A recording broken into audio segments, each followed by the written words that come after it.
Bienvenidos, vamos a hacerle un recap a los negocios Blue esta noche hablando sobre las cifras económicas más importantes del día. Tenemos información sobre El Dorado en Bogotá, noticias que tienen que ver con el mercado integrado de valores entre Chile, Colombia y Perú, y también estaremos haciéndole un recap, analizando las cifras más recientes de inflación en Colombia. Bienvenidos. En Recap, indicadores económicos. Pero ¿cómo cierran el dólar, el Bitcoin, el petróleo, el café? Las cifras más importantes de este martes 8 de julio que nos cuenta Dari Belandia. Víctor, la carga de café subió y se comprará mañana en promedio a 2.290.000 pesos. El petróleo europeo tipo Brent subió a $70,15 y el estadounidense WTI bajó a $68,12 por barril. La tasa representativa del mercado que regirá mañana subió a 4.054 pesos con 13 centavos y el Bitcoin subió 0,8% y se ubicó en $108.910. En Recap, resumen de noticias económicas. Empezamos este resumen de noticias económicas hablando sobre el aeropuerto internacional El Dorado en la capital de la República, porque su zona de inmigración será ampliada. ¿Qué cambios vendrán? Nos explica Milena Jiménez, vicepresidenta de gestión contractual de la Agencia Nacional de Infraestructura. Ante el incremento constante de vuelos y el crecimiento del turismo promovido por el gobierno nacional, le dimos luz verde al Aeropuerto Internacional El Dorado de Bogotá para adelantar obras complementarias que permitan la reconfiguración del área de inmigración y la provisión de nuevos equipos tecnológicos y mobiliarios. Con una inversión de 18.608 millones y un término de ejecución de 7 meses, el área de inmigración pasará de 1.628 a 2.162 metros cuadrados y se instalará un sistema de lectura de documentos y videocomparadores para acelerar y asegurar los procesos de verificación de identidad. Nuestro aeropuerto El Dorado pasó de tener un flujo migratorio de nacionales y extranjeros de 4.5 millones de personas en el 2022 a más de 5.8 millones de personas en el 2024, un incremento del 30%.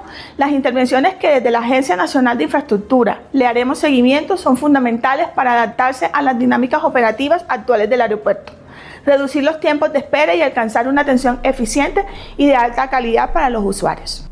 Se harán inversiones por más de 16.000 millones de pesos en este proceso en este proyecto de ampliación de esta zona de inmigración. En más información, crearon un índice conjunto que medirá el pulso, el movimiento en tiempo real de las acciones más importantes de las bolsas de Chile, Colombia y de Perú. Natalia Bendaño. La holding regional NUAM, que agrupa a las bolsas de valores de Chile, Colombia y Perú, lanzó junto a MSCI el índice MSCI NUAM, una herramienta que agrupa 56 acciones de los 3 países con una capitalización combinada cercana a los 319.000 millones de dólares. El índice busca facilitar el acceso de inversionistas a los mercados de renta variable de la región mediante una metodología estandarizada que mejora la visibilidad y evaluación de las empresas latinoamericanas. Está liderado por el sector financiero en el marco de una estrategia para fortalecer la integración y atraer inversión extranjera. En más información, les contamos que el consumo de pan y derivados del trigo sigue siendo clave dentro de la alimentación de los colombianos. Y las cifras son billonarias. Dari.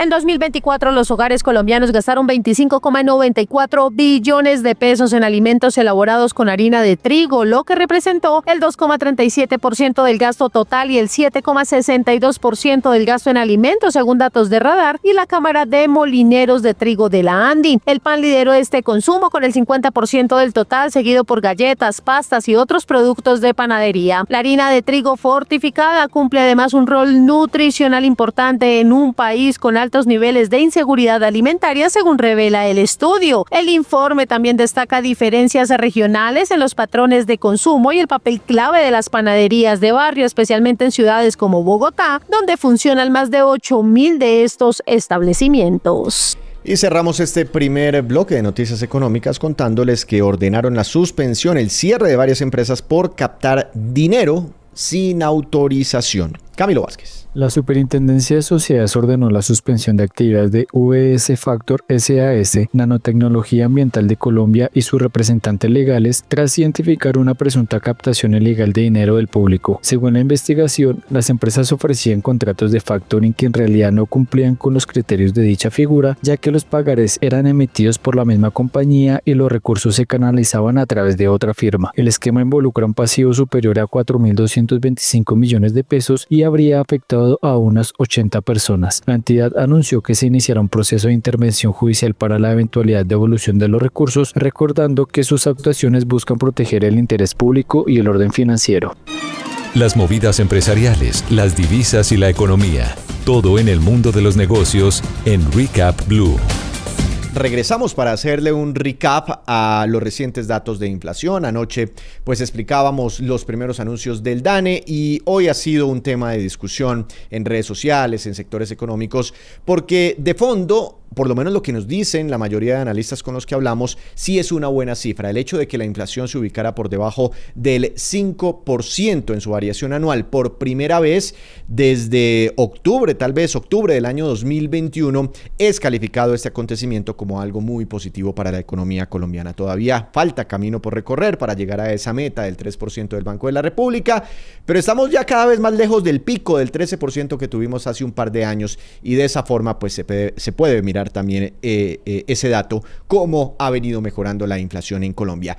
¿Y por qué se ha discutido sobre este dato? Porque la gente, más allá de las cifras, de que los arrendamientos, servicios públicos ya no están pegando tan fuerte sobre el costo de vida o algunos temas relacionados con alimentos, la gente quiere saber quién está detrás de esta caída de la inflación y por qué el dato es considerado como positivo. Para hacerle un mayor recap a estas cifras sobre el costo de vida en junio, he invitado a un experto, al doctor César Pavón. Él es el director ejecutivo del Departamento de Investigaciones Económicas de Corfi Colombiana. Doctor Pavón, buenas noches y bienvenido a Negocios Blue. ¿Cómo ha estado? Hola Víctor, muy buenas noches y a toda la audiencia. Doctor Pavón, ¿usted está también dentro del grupo de analistas que creen que esta cifra de inflación fue buena para la economía colombiana? Y innegablemente, Víctor, yo creo que es un buen dato. En efecto, esta variación anual del 4,82, que correspondió a una variación mensual del 0,10%, es el dato más bajo que hemos visto desde octubre de 2021. Casi que 5 años es el dato más bajo. Y la buena noticia, además del número total, es el desagregado. Cuando uno desagrega y ve cuáles fueron los componentes que más contribuyeron o que contribuyeron negativamente, uno también tiene buenas noticias. En primer lugar, los alimentos, y en particular los alimentos perecederos, la papa, la mora, estos alimentos que vemos incluso una contracción en su variación anual, en su variación mensual, lo cual fue una buena noticia. Pero además de eso, en segundo lugar, la electricidad, en particular los regulados, pero la luz fue otro de los factores que contribuyó negativamente. Entonces yo creo que es una buena noticia que no solo el dato consolidado muestre el mínimo en varios años, sino que cuando uno desagrega encuentra que son los alimentos, algo que le pega a creo que todas las canastas y a todos los hogares, en particular los más vulnerables, y la luz, que también es algo que nos afecta en el día a día. Muy interesante esa opinión, doctor Pavón. Y ahí va mi pregunta, que es la pregunta que tenía mucha gente hoy, porque a veces los datos no se mueven solos. Puede haber decisiones detrás de después futuros movimientos o comportamientos de las variables económicas. Esta disminución en la inflación es gracias a políticas públicas del gobierno del presidente Gustavo Petro o a decisiones de política monetaria del Banco de la República.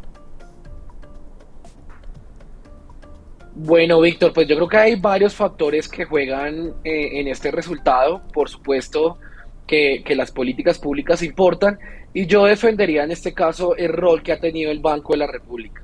Recordemos que la inflación hace apenas unos meses, en el 2023 y 2024, llegó a unos máximos del 13%, correspondientes no solamente a factores estacionales, a temas, por ejemplo, de la luz, de temas represados por la pandemia, sino a un exceso de demanda que tuvo la economía colombiana, ¿Qué hizo el Banco de la República, que es lo deseable en estos escenarios como de fiesta?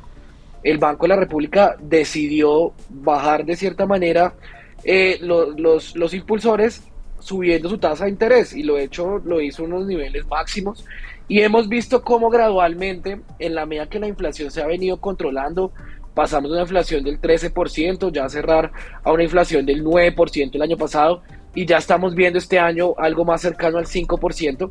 El Banco de la República ha logrado graduar de cierta manera cómo esta inflación, en la medida que va convergiendo a su meta, que recordemos que es entre un 2 y un 4%, pues yo creo que ha tenido un alto nivel de responsabilidad. No podríamos decir lo mismo del gobierno nacional. De hecho, en la última junta del Banco de la República quedó muy claro cómo, a pesar de que los datos de inflación e incluso de crecimiento favorecían una reducción de tasas de interés, la incertidumbre fiscal acompañada en estos días por la rebajada de la calificación limitaban el margen de maniobra del Banco de la República y seguir reduciendo la tasa de interés. Entonces yo por un lado sí creo que es un buen balance, un balance positivo del Banco de la República. No diría lo mismo del gobierno nacional y creo que es ahí ese cuello de botella que ha limitado que las tasas de interés puedan reducirse de una manera mucho más acelerada de lo que podríamos estar viendo ante estos escenarios de una reducción de la inflación. Pero doctor Pavón, usted me comentaba que los alimentos han tenido, le están aportando o le están quitando presiones al costo de vida y no sé cómo puede incidir el Banco de la República sobre los precios de los alimentos. No sé si haya algún tipo de canal de transmisión. Y lo mismo las tarifas de energía. Y sí hemos visto al gobierno nacional, no sé si exitosamente o no, por lo menos con un discurso intentando bajar las tarifas de energía. Han hecho modificaciones a unos temas que tienen que ver con la fórmula, cómo se calcula la energía, algunas medidas sobre el precio de energía en bolsa, algunos anuncios, en fin, con ese propósito de bajar las tarifas de energía y ya vemos que por lo menos este rubro no está presionando tanto a la inflación. ¿El Banco de la República con sus tasas de interés puede incidir sobre estos dos sectores que usted me comenta, impactaron, le restaron fuerza a la inflación en Colombia, alimentos y energía, solo para citar unos ejemplos? Bueno, listo, pues segmentemos la pregunta. Respecto al tema de alimentos, ahí opera la oferta y la demanda. Muchos factores también pueden ser de oferta, debido explicado principalmente por los temas climáticos. Hay momentos de bonanza, hay momentos de escasez y eso naturalmente incide en los precios. Muy posiblemente hoy en día en los perecederos el tema de la papa y la mora puede estar vinculado a un buen momento de cosechas. No obstante, también incide la demanda. En la medida que hay una gran demanda a unos productos escasos, digamos que los precios tienden a subir. Y es justamente ahí donde el Banco de la República actúa. Si disminuye o aumenta las tasas de interés, lo que él puede hacer es controlar o aumentar la demanda. En la medida que las tasas de interés, digamos que se han mantenido relativamente altas, con un descenso dependiendo de la inflación, eso ha calmado y ha tranquilizado un poco la demanda de alimentos que yo creo que puede estar incidiendo. En segundo lugar, los servicios públicos. Pues los servicios públicos yo digo que es algo también de mercado. Muchos de esos contratos son de algunos plazos, no solamente de un mes, sino incluso de 6 meses, 8 meses. Vimos, por ejemplo, en febrero cómo la luz llegó a unos picos máximos en ciudades como Bogotá y también Santander por un contrato en particular. Y ahí de hecho, pues lo que estamos viendo es que si bien se ha revisado eso a la baja, más que factores de gobierno que han incidido positivamente, yo creo que los contratos se han normalizado. De pronto, y de hecho nuestras perspectivas que el segundo semestre podemos llegar a tener un poco de ruido, entonces yo no lo atribuiría como algo positivo que se está dando, sino fue una normalización natural de estos contratos que esperamos que no se repita. Si vemos la necesidad, por ejemplo, de importar gas, que fue lo que sucedió, que ha venido sucediendo en los últimos meses, eso va a seguir imprimiendo una presión al alza en los regulados como el gas y también la escasez de luz, de energía, puede llegar a incidir, pero yo digo que eso está más asociado a factores de oferta. Hemos visto una normalización del clima que yo sí creo que está afectando positivamente en estos resultados. Doctor Pavón, pues bueno, ahí está la explicación. Ustedes allí desde Corficolombiana creen que gran parte del descenso que ha tenido la inflación en Colombia, lo que es muy positivo para nuestra economía, tiene que ver con las actuaciones del Banco de la República, que recordemos, pues tiene todavía elevada su tasa de interés, muy por encima de la inflación observada. La tasa de referencia está por encima del 9% y pues la inflación, ya vemos, está por debajo del 4%. Una última pregunta muy corta, doctor Pavón, a propósito del presidente Gustavo Petro, es que él dijo que vamos hacia un camino de estanflación, en un trino, que es cuando bajan los precios y se estanca la economía, y pues hay unos cuestionamientos sobre el concepto que tiene el presidente sobre estanflación. Más allá de pronto de ese error que cometió técnico ahí el presidente, ¿usted cree que estamos en un escenario de estanflación económica? Víctor, pues yo cierro muy corto. Yo creo que soy optimista. Vemos una inflación que está cediendo, se está acercando al rango meta. Yo creo que es una buena noticia. Y por otro lado, la actividad económica va en una lenta reactivación. Entonces yo creo que en esa medida no vemos un escenario de estanflación en el corto plazo, sino por el contrario, las actuaciones del Banco de la República nos han llevado a un escenario que podríamos escribir como deseable. Todavía falta mucho, es muy pronto para celebrar, pero yo sí creo que vamos por el camino correcto. Doctor Pavón, muchas gracias por su explicación, que tenga una feliz noche. A usted, Víctor, muchas gracias por la invitación, y acá siempre es de Corficolombiana, atentos a poder apoyar en los análisis económicos. Ahí está entonces la explicación sobre la estanflación. El presidente Petro intentaba explicar este fenómeno como una caída en los precios con una economía estancada. Y no, la estanflación es algo diferente, es algo contrario, un fenómeno contrario. Precios altos, inflación subiendo, no cayendo, sino subiendo con una economía estancada. Con esta explicación, con este análisis sobre el costo de vida en junio, terminamos Negocios Blue. Ustedes continúen con más programación.